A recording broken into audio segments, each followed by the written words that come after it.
Hello friends, ഇന്ന് നമ്മൾ നോക്കുന്നത് നമ്മൾ വെൻറ്റിലേഷനിൽ വയ്ക്കുന്ന ഫാനിനെ കുറിച്ചിട്ടാണ്. അതായത് നമുക്ക് സീലിംഗ് കാര്യങ്ങളൊക്കെ ചെയ്ത് കഴിയുമ്പോൾ നമ്മുടെ കിച്ചൺ അതുപോലുള്ള ഏരിയകളിലെല്ലാം തന്നെ ഒരു ബാഡ് സ്മെല്ല് കാര്യങ്ങളൊക്കെ നമ്മൾ വരുന്ന സമയങ്ങളിൽ നമുക്ക് നല്ല രീതിയിൽ തന്നെ ഒരു ഫ്രഷ് എയർ കാര്യങ്ങൾ കിട്ടണമെന്ന് ആഗ്രഹം ഉണ്ടെങ്കിൽ തീർച്ചയായിട്ടും നമുക്ക് വെൻറ്റിലേഷൻ വരുന്ന രീതിയിൽ നമുക്ക് ചെയ്യാൻ സാധിക്കും. അപ്പോൾ അതിന് വേണ്ടിയിട്ട് നമ്മൾ ചെയ്തിരിക്കുന്ന പൈപ്പ് ലൈനാണ് ചെയ്തിരിക്കുന്നത്. 6 ഇഞ്ച് പൈപ്പാണ് ചെയ്തിരിക്കുന്നത്. 6 ഇഞ്ച് പൈപ്പ് നമുക്ക് ചെയ്തതിന് ശേഷം 6 ഇഞ്ച് പൈപ്പ് എവിടെയാണോ വേണ്ടത് അവിടേക്ക് നമ്മൾ തുളച്ച് ക്ലിയർ ചെയ്തിട്ടിരിക്കുകയാണ്. അത് മുകളിൽ നിന്നും ഏകദേശം ഒരു 2 ഇഞ്ച് താഴെ, അതായത് മെയിൻ സ്ലാബിൽ നിന്നും വാർക്കയിൽ നിന്നും 2 ഇഞ്ച് താഴെ വെച്ചിട്ട് മൊത്തം തുളച്ചതിന് ശേഷം നമ്മൾ പൈപ്പ് 6 ഇഞ്ച് പൈപ്പാണ് കൊണ്ടുപോയിരിക്കുന്നത്. ഇതിൻ്റെ താഴെയായിരിക്കും നമ്മുടെ സീലിങ്ങിൻ്റെ വർക്ക് വരുന്നത്.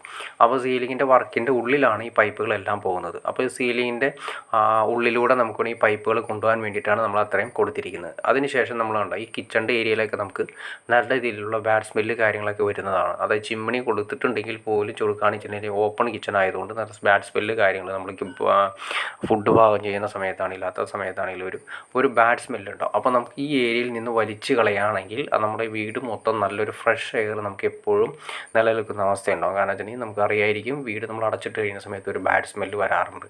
ആ ഫ്രഷ് എയറും കാര്യങ്ങളൊക്കെ വേണ്ടിയിട്ട് നമ്മൾ അതിന് വേണ്ടിയിട്ട് നമ്മൾ എയർ ഫ്രഷ്നൊക്കെ അടിക്കാറുണ്ട്. അതിനേക്കാൾ കുറച്ചുകൂടി നല്ലത് നമുക്ക് ഇതുപോലെ എന്താണ് വെൻറ്റിലേഷൻ ഫാനാണ്. അപ്പോൾ നമ്മളിപ്പോൾ ഈ പറഞ്ഞ പോലെ തന്നെ ഈ 6 ഇഞ്ച് പൈപ്പിൻ്റെ എൻഡിലായിട്ട് നമ്മൾ ഇതുപോലുള്ള വെൻറ്റിലേഷൻ്റെ ഫാനാണ് കൊടുക്കുന്നത്. അപ്പോൾ ഈ വെൻറ്റിലേഷൻ്റെ ഫാൻ നമ്മൾ ഇതിൻ്റെ ഡയറക്ഷൻ കൊടുത്തിരിക്കുന്നതാണ് കാണിക്കുന്നത്.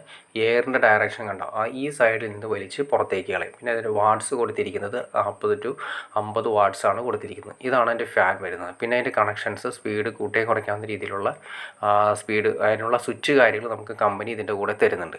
ഇത് നമ്മൾ ഈ പറഞ്ഞ പോലെ തന്നെ ഫാൻ വരുന്നത് നമുക്ക് ഈ പൈപ്പിൻ്റെ പുറത്താണ് കൊടുക്കുന്നത്. ഞാൻ ജസ്റ്റ് കാണിച്ചു തരാം.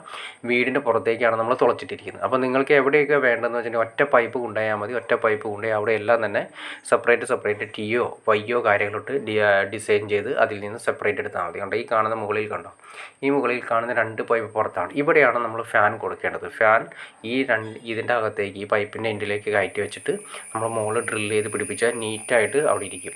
മഴ നനയാത്ത രീതിയിൽ വേണം കൊടുക്കാനായിട്ട്, അത് വെള്ളം വീഴാത്ത രീതിയിലാണ് കൊടുക്കാനായിട്ട്. അപ്പോൾ നമ്മളിപ്പോൾ കൊടുത്തിരിക്കുന്നത് കിച്ചണിൻ്റെ ഏരിയ, അതുപോലെ തന്നെ ഓപ്പൺ കിച്ചണിൻ്റെ ഏരിയയിൽ. ഓപ്പൺ കിച്ചൺ എന്ന് വെച്ചിട്ടുണ്ടെങ്കിൽ വീട് മൊത്തം വരാവുന്ന രീതിയിലാണ് ഓപ്പൺ കിച്ചൺ വരുന്നത്. അപ്പോൾ ആ ഏരിയ മൊത്തം വീട് മൊത്തം വലിച്ചു കളയാവുന്ന ഒരു സിസ്റ്റം സീലിങ്ങിലേക്കാണ് കൊടുക്കുന്നത്. സീലിങ്ങിൽ ഒരു വെൻറ്റിലേഷൻ പോലെ നമ്മൾ വെൻറ്റിലേഷൻ്റെ ഒരു പോലെ തന്നെ നമ്മൾ സീലിങ്ങിൻ്റെ മുകളിൽ അപ്പോൾ വെൻറ്റിലേഷൻ പോലെ കൊടുക്കുന്നുണ്ട്. ഫുൾ എയർ വലിച്ച് മൊത്തം ബാഡ് സ്മെല്ല് കാര്യങ്ങളെല്ലാം പുറത്തേക്ക് കളയും. എപ്പോഴും ഒരു വീടിൻ്റെ അകത്തൊരു ഫ്രഷ് ആയിട്ട് നമുക്ക് നല്ല രീതിയിൽ നിലനിൽക്കാം. അത് കൂടാതെ തന്നെ നമ്മൾ ഈ പറഞ്ഞ പോലെ എയർ ഫ്രഷ്നറോ കാര്യങ്ങളൊന്നും തന്നെ അടിക്കേണ്ട ആവശ്യം പോലും വരുന്നില്ല. നല്ല ഫ്രഷ് എയർ എപ്പോഴും ഒരു സർക്കുലേഷൻ കിട്ടുന്ന രീതിയിൽ നമുക്ക് ഓൾറെഡി നമ്മൾ വീടിൻ്റെ അകത്ത് മൊത്തം നമുക്ക് കിട്ടും. അപ്പോൾ അത്യാവശ്യം പവറുള്ളതായതുകൊണ്ട് വീടിൻ്റെ എല്ലാ ഏരിയകളിൽ നിന്നും വലിച്ച് ക്ലിയർ ചെയ്ത് പോയിക്കോളും. ഓക്കെ ഫ്രണ്ട്സ്, അപ്പോൾ നിങ്ങൾക്ക് ഈ വീഡിയോ ഇഷ്ടപ്പെട്ടു എന്ന് വിചാരിക്കുന്നു. ഇനി എന്തെങ്കിലും ഡൗട്ട്സ് കാര്യങ്ങളുണ്ടെങ്കിൽ തീർച്ചയായിട്ടും കമൻറ്റ് ചെയ്യാൻ മടിക്കരുത്, ഷെയർ ചെയ്യാനും മടിക്കരുത്, സബ്സ്ക്രൈബ് ചെയ്യാനും മടിക്കരുത്. തീർച്ചയായിട്ടും ചാനലൊന്ന് സബ്സ്ക്രൈബ് ചെയ്തേക്കുക. എന്നാലും നമുക്ക് ഇതുപോലുള്ള ഇൻഫോർമേറ്റീവായ വീഡിയോസ് ചെയ്യാനുള്ള ഒരു മോട്ടിവേഷൻ ലഭിക്കുള്ളൂ. അപ്പോൾ ഓക്കെ ഫ്രണ്ട്സ്, അടുത്ത വീഡിയോയിൽ കാണുന്നവരെ ഓക്കെ.